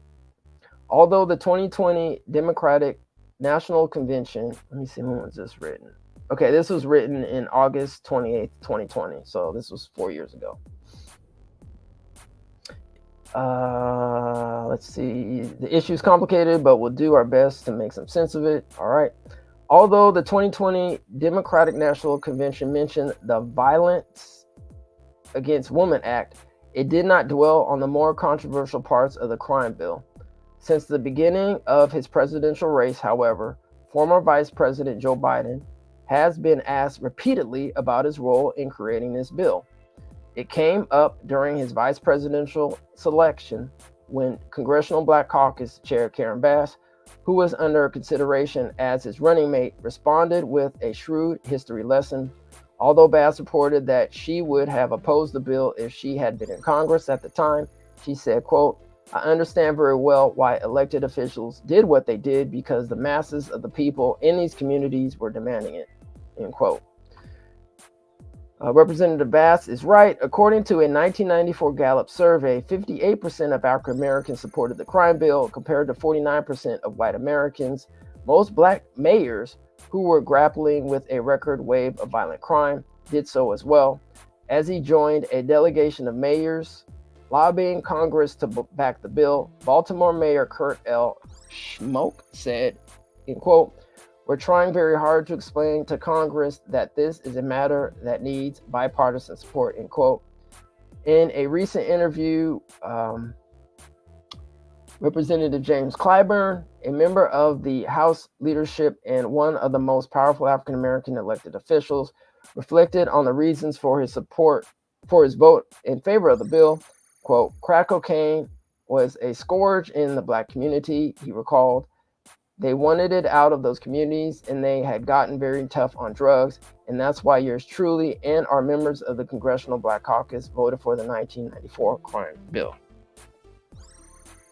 Yale law professor James Foreman Jr. wrote in his much cited 2017 book, Locking Up Our Own, at the height of the crack epidemic, Black political and civil leaders often compared crack to the greatest evils that African Americans had ever suffered. Just a quick interjection. Let's see. Crack to the greatest evils that I probably wouldn't say crack. I would say enslavement. But anyway, let's continue. Writing 20 years earlier, another prominent African-American scholar, Harvard law professor Randall Kennedy, argued that, quote, blacks have suffered more from being left unprotected or underprotected by law enforcement authorities than from being mistreated as aspects of defendants. Unprotected or underprotected are interesting and important choices of words to which we'll return. It was against this backdrop that the CBC considered its options. The draft bill contained many provisions to which they objected, such as giving states incentives to implement mandatory minimum sentences and preventing currently incarcerated people from obtaining Pell Grants for education. At the same time, the bill offered significant funding for crime prevention, including community policing, drug treatment, and programs for young people. It also contained the landmark Violence Against Women Act, which sharply reduced the incidence of domestic violence, and a ban on assault weapons, which helped to reduce the firearm homicide rate. In the end, said Maryland Representative Kwesi Mfume, the then chair of the CBC, we have put our stamp on this bill. 2/3 of the CBC members voted for its passage, as they did the only black senator at the time, Illinois Carol Mosley Braun, but key CBC members voted no on the bill, including John Lewis, Maxine Waters, John Conyers, and Charles Rangel. Similar to these CBC members, in the mid-1990s, Representative Bass's comments made it clear that she thought, quote, there was another way to go, and quote, still, she reminded us of the importance of complexity and nuance when looking at a politician's record from decades ago. It is easy to play Monday morning quarterback, but did the controversial 1994 crime bill actually reduce violence while increasing mass incarceration and racial disparities in the criminal justice system? Let's begin with the facts. Between the end of the 1960s to the beginning of the 1990s, the overall rate of violent crimes more than doubled before peaking in 1991 and beginning a long-term decline that brought the rate back down to the levels of the early 1970s. The homicide rate followed a similar pattern, with less variation between peaks and troughs. Between 1980 and 2006, the incarceration rate more than quadrupled.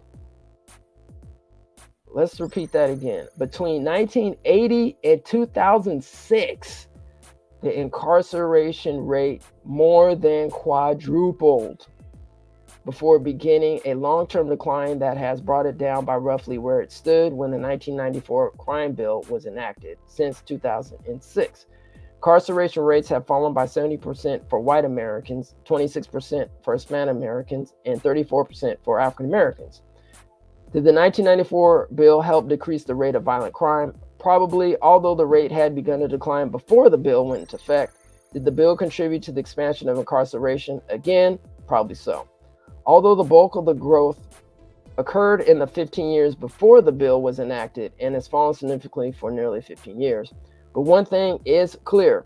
The 1994 bill interacted with and reinforced an existing and highly problematic piece of legislation, the Anti-Drug Abuse Act of 1986. All right. Which created huge disparities in sentencing between crack and powder cocaine. Let's repeat that. Which created huge disparities in sentencing between crack and powder cocaine. Under this bill, a person was sentenced to a 5-year minimum sentences for 5 grams of crack cocaine. But it took 500 grams of powder cocaine to trigger the same sentence. Because crack is a cheaper alternative to powder cocaine, it is more prominent in low-income neighborhoods. These neighborhoods are more likely to be predominantly black and in urban areas that can be over-policed more easily than suburban or rural areas. While the Fair Sentencing Act of 2010, enacted under the Obama-Biden administration, reduced the crack/powder cocaine disparity from 100 to 1 to 18 to 1, the damage had been done and its effects continue to this day.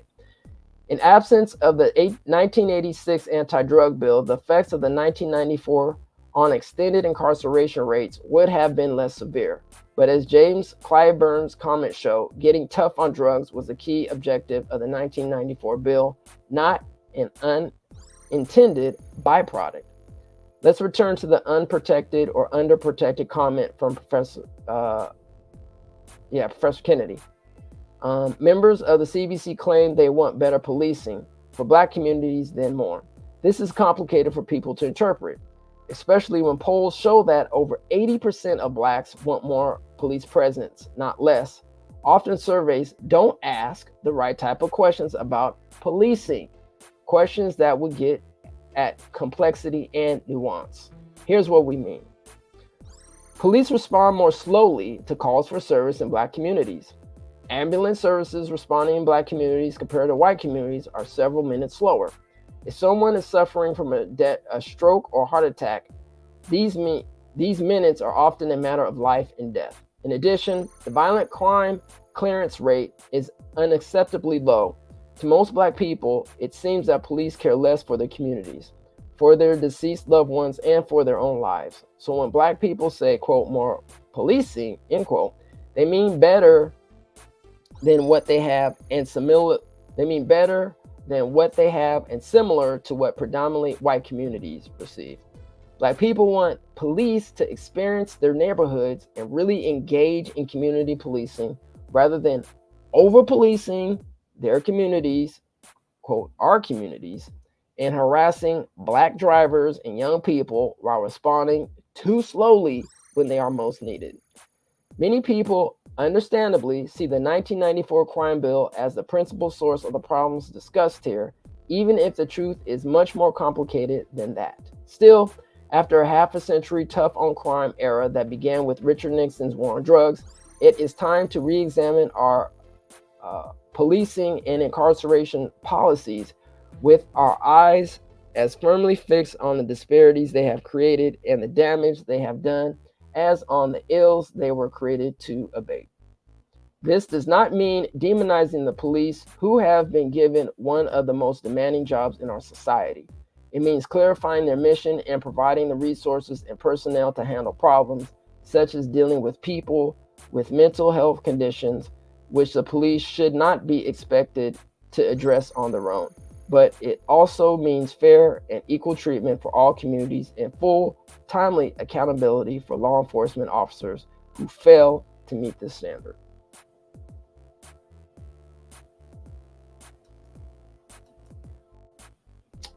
Alrighty. So yeah, family, this is we live some very interesting times these days, especially when we're fighting for repair for those who actually built this country. So once again, please like and share this video, subscribe to our channel. We really appreciate it. So the question, once again, is Black America getting cooked out at the cookout? All right. I think that's pretty much it. I did also want to talk about, and this might be the elephant of the room, but let's talk about it anyway. So for those that don't know, I guess there was, some contention and some rap battle beef between Kendrick Lamar and Drake. I'm not going to hash over it and go over it because I think most people who are in the know already know about it. But I just wanted to, point out some things about this,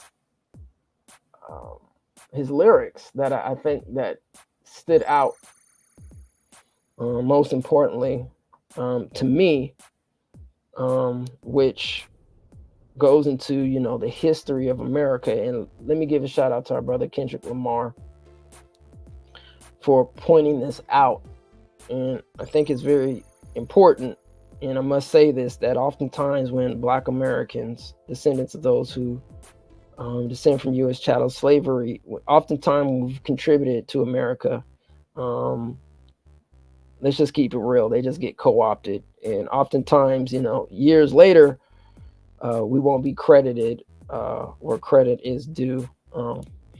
So in some ways, I'm glad we're able to digitize history and also put it in physical form as well. I suggest everybody do that because, we know that we've been harmed in our intellectual rights, There's been many Black inventions that have been robbed and built upon, but never been properly credited for it. So just wanted to mention Kendrick Lamar, but let's go into, I believe this is the fourth verse. I think it was, I want to say. Yeah, it was his fourth verse. It said, once upon a time, all of us was in chains. Homie still doubled down, calling us some slaves. Atlanta was the Mecca, building railroads and trains. Bear with me for a second. Let me put y'all on game. The settlers was using town folk to make them richer. Fast forward, 2024, you got the same agenda. You run to Atlanta when you need a check balance. Let me break it down for you. This is the real N-word challenge. You called Future when you didn't see the club. Lil Baby helped you get your lingo up. 21 gave you false street cred. Thug made you feel like you was slime in your head. Quavo said you can be from North Side. 2 Chainz said you're good, but he lied. You run to Atlanta when you need a few dollars. No, you're not a colleague. You an effing colonizer.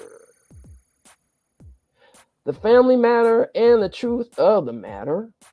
It was God's plan to show y'all the liar. All right.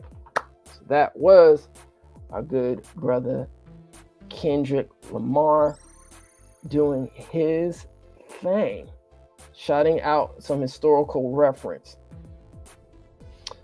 I'm gonna play 2 clips and then we're gonna wrap it up here. And then I think this clip is from Joe Biden's press secretary in his, I guess, response, or maybe his after response or whatever. I don't know. Anyway, let's go play the clip. Package for Ukraine as the United States continues to support Ukraine's defense against Russia's invasion. This announcement is the 7th security assistance package that President Biden has authorized to help Ukraine since he signed the National Security Supplemental in April. It includes missiles for Ukraine's air defense systems, ammunition for high mobility artillery, rocket systems, artillery rounds, and other critical capabilities that are being drawn down from U.S. stocks using presidential drawdown authorities. It also includes new funding that the Department of Defense will use to purchase interceptors for Patriot and NASAM air defense systems to help Ukraine defend its troops and its cities against Russia's aerial attacks. The United States' support over the last few months has been critical in helping Ukraine defend their territory against Russia's advances. Thanks to the bravery of the Ukrainian forces and weapons deliveries from the United States and our allies and partners, it is increasingly clear the Russian offensive around Kharkiv has been a failure. And as President Biden has been clear, we are committed to continuing to stand with Ukraine until they prevail against Russian aggression. So I want to share a bit of additional updates before for all of you before we start. I know some of you have been trying to confirm some of this information that I'm about to share, so I'll do it right now at the podium. The president has connected with Leader Jeffries, Senate Majority Leader Schumer, Representative Clyburn, former Speaker Pelosi, and Senator Coons. Today, President Biden taped 2 Black radio interviews that will air tomorrow morning. One is with Earl Ingram on Civic Media Network, which airs across Wisconsin, and one with Andrea Lawful Sanders on WURD's The Source in Philadelphia. And as Governor Walz of Minnesota announced today, the president will meet with more than 20 Democratic governors. Now, as you know, these governors are some of our closest partners when it comes to creating jobs, building new roads and building bridges and so much more. And so the president certainly looks forward to meeting with them. And with that, I am happy to take your questions. Sung Min. Thank you. Last night at the fundraiser, the president blamed jet lag for his debate performance, but he was back stateside for well over a week. So does he really need more than a week and a half to recover from traveling in Europe? And is that really what he thinks caused his poor debate performance? So, yeah, just a couple of things, and I do appreciate the question because the president has certainly spoken to this many times about the debate, and so he had an opportunity to do that in front of supporters, and as you just stated, he did that. He owned that the debate was not his best night, and he said himself, it's not an excuse, but it's an explanation. I was standing here yesterday, and many people were asking why and what's the explanation. And that's what you heard from him. Look, the two, I think, in addition to the two major trips, he was also continued to do his presidential duties. He worked late in doing that, and he also prepared for the debate. And on top of that, there was obviously the jet lag, as you just asked about, and also he had a cold. And you all heard directly, you heard from him during the debate. He had a hoarse voice. Many of you reached out to me and my team and some other members of. All right, so that was the press secretary speaking about various issues, and one of them being Joe Biden's performance. All right, so once again, here's some notable candidates that are coming up for the November 5th election. We have Joe Biden, Donald Trump, Chase Oliver, Robert F. Kennedy, Jill Stein, Randall Terry, and Cornel West. Some of those were some of the notable candidates. We went over what the Green Party stands for and Constitution Party stands for. Sure, we know most of us what the Democrat and the Republican parties stand for. We didn't go into the Libertarian Party, so you're just gonna have to do your due diligence on what the Libertarian Party stands for. And obviously Dr. Cornel West, who's an independent and is definitely supporting reparations. All right, family. I think that's about it. I just want to thank you once again for joining. You could have been anywhere, but you decided to be here and in the presence of what we're doing right here on the Mass Media Group. Once again, please like, share, and subscribe. And if you have a chance, become a member to our platform. And before I go, I usually do housekeeping in the beginning, but I know I didn't have a lot of time today to get into it. So once again, Sundays right here. Try to get on Sundays. Sometimes we don't get on here, but Sundays right here, Road to Reparations Community Show. reparationsnowdoc.com, reparationsnowdoc.com. You can get all access. Also go into Tubi. The link is below in the description. Got our merch popping going on at etnmediagroupstore.com. That's etnmediagroupstore.com. That's also in the description. And I know y'all be shopping at Amazon, so go ahead, hit that affiliate link that's in the description as well. Make sure you hit that affiliate link first, and then go shopping, and then go to your cart. That helps support our channel, and it's for free. We are going to be continuing reading the 1866 Reconstruction Treaties with our good sister Friday and Sharice Cryer. So be on the lookout for that. And here in California knows how to party. All right, find your state rep. Click on that QR code to find your state rep. And our good brother, Senator Stephen Bradford, representing the 35th District, had a great discussion and interview with him, so you can have a chance to check that out. California, 41 Assembly, 21 Senators, one Governor to sign off that reparations, the California reparations, here in California. All right. Currently, the bills that we are tracking, SB 1331, SB 1050, and SB 1403 is currently in the Assembly. It is moving to suspense hearing, which most likely will be coming up in August. So family, be on the lookout. Between now and then, we're definitely going to be here and still boots on the ground, and I guess in these quote unquote social media streets, because it's not over. It is not over, even when the legislation is in session.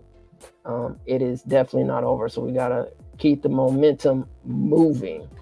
And let me see, if you hadn't had a chance, here is the hearing that happened at the state capitol. And I once again want to give credit where credit is due to Darlene Crumity, Kim Mims, and Christopher Lodgson for representing and showing up at this committee hearing. Much love and appreciate you, family. As in tradition, we got to go through the comments. All right, family. So let's, I guess let's start at the top here. Let's stop at the top. All right, I don't like that background, so let's see. Yeah, let's do this one. All right. All right, shout out to a good sister Shanna. Always love and appreciate you, family in the building, Arc Bay area. Happy 15 days after Juneteenth. Well said. A good brother Double R in the building.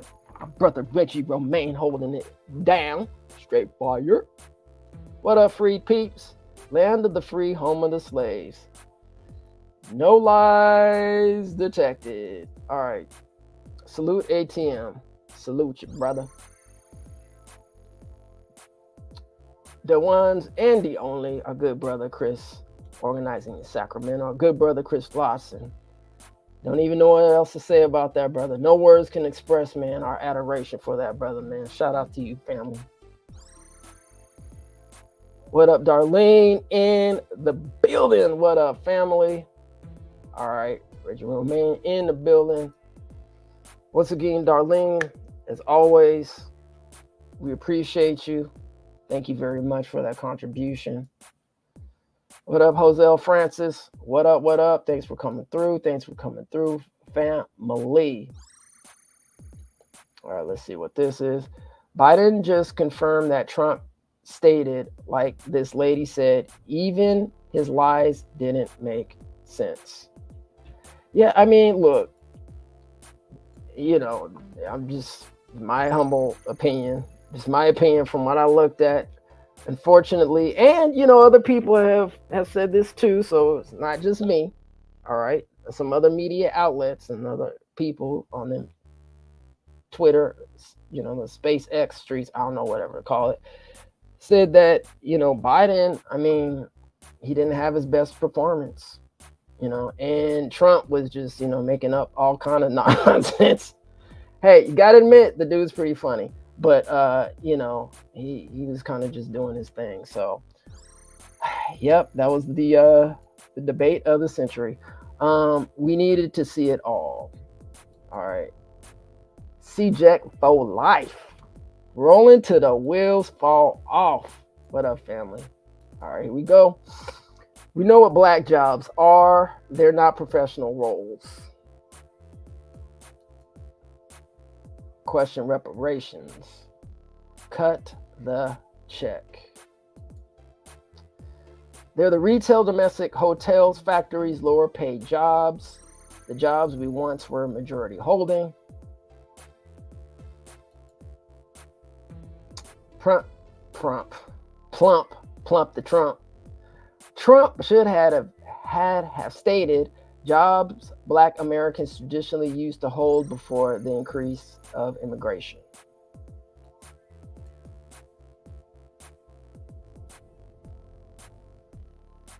All right, let's see here.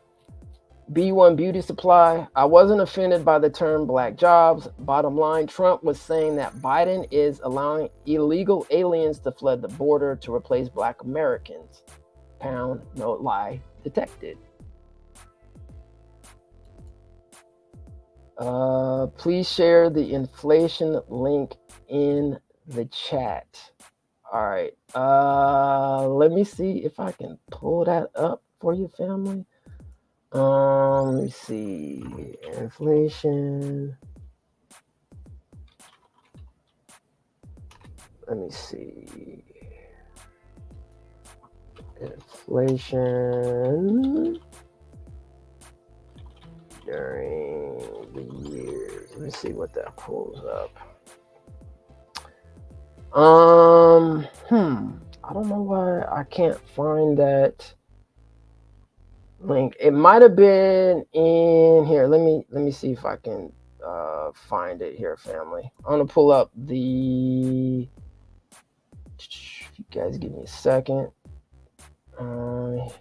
Here, I'm gonna pull up the.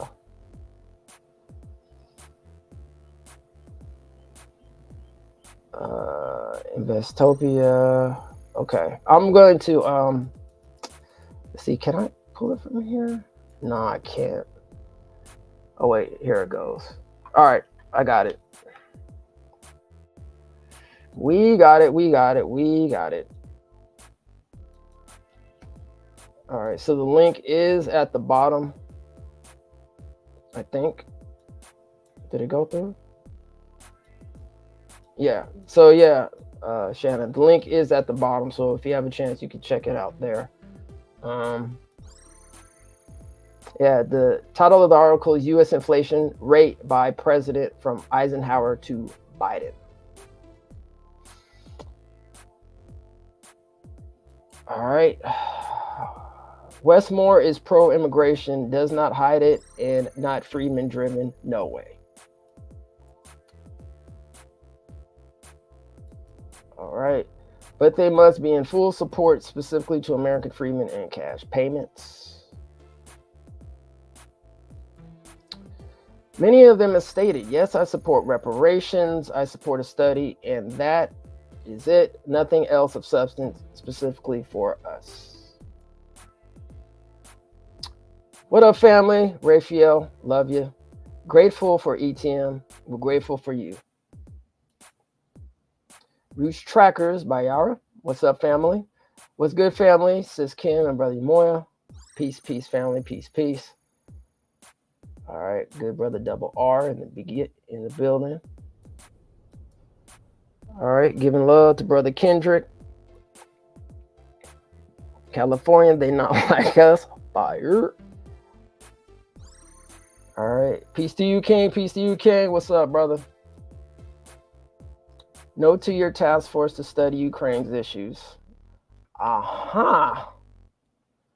Great point, Raphael. Great point. All right. All right, just to go through a couple more here.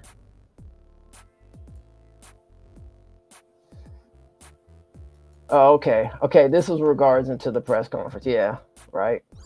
If I hear one more BS excuse, the cold, yeah. He got a cold. I got a cold. I got me a cold. She gave a whole bunch of excuses. He's old with a cold. Double R got the lyrics, got the rhymes. He's old with the cold. All right. Much appreciate you for coming through, being a member. Love and respect, family. Appreciate you. Appreciate you. All right. Crime Bill Joe has been feeble before becoming POTUS. They're doing everything to keep Coppola from taking over the last 4 months. Bet you she stays quiet on that obvious front. L to the L-O-L.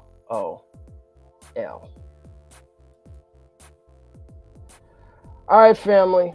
So we really gonna be out of here. Man, what a journey it has been up to this moment. So as always, stay tuned, stay blessed, and enjoy this day. I mean, hey, our ancestors built this country. It's a day we definitely need to celebrate. We just needed to put it in its proper lens and its proper perspective while we're celebrating it. I'm not telling you how to celebrate it. I'm not telling you what to celebrate.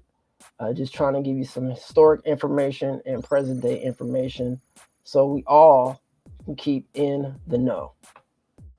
All right, family. So on that note, everyone have a wonderful and blessed day to you.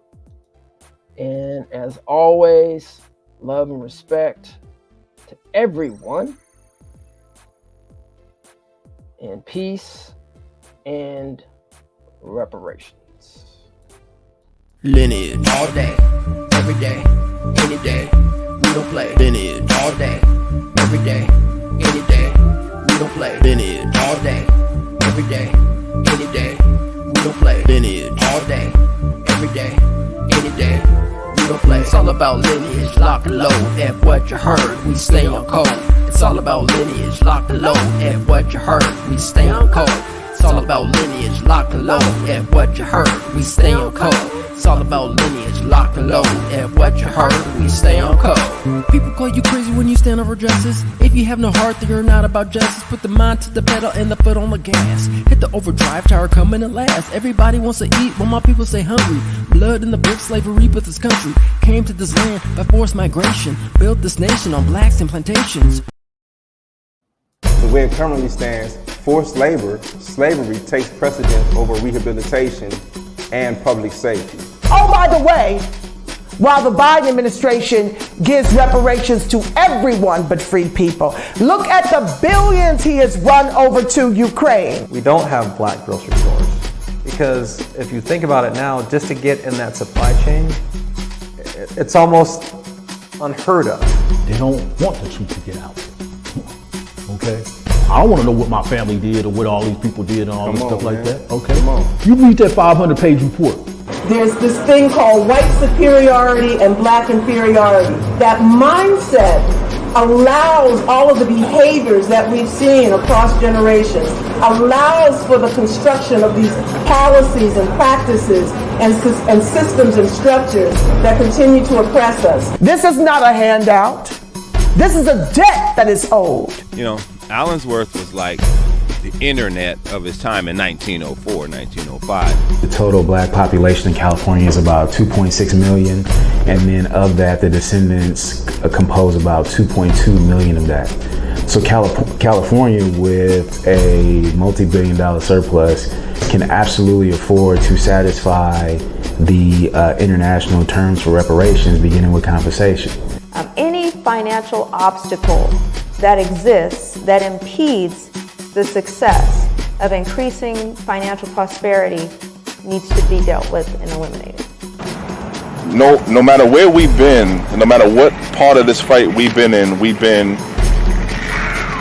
harmed, and we've had harm done to us specifically. When I got to Los Angeles, this was some of the worst segregation I'd ever seen. And remember, I'm telling you, I'm from Mississippi. Because as you can see, I'm giving you broken history right now, you know? But I had to give it to you guys today. I said, no, I got to show them this because it's so precious and nobody really knows about it. Black people don't have that kind of luxury. Our historically black communities have been redistricted multiple times. Now listen, if you can't handle the TR room, don't tune in.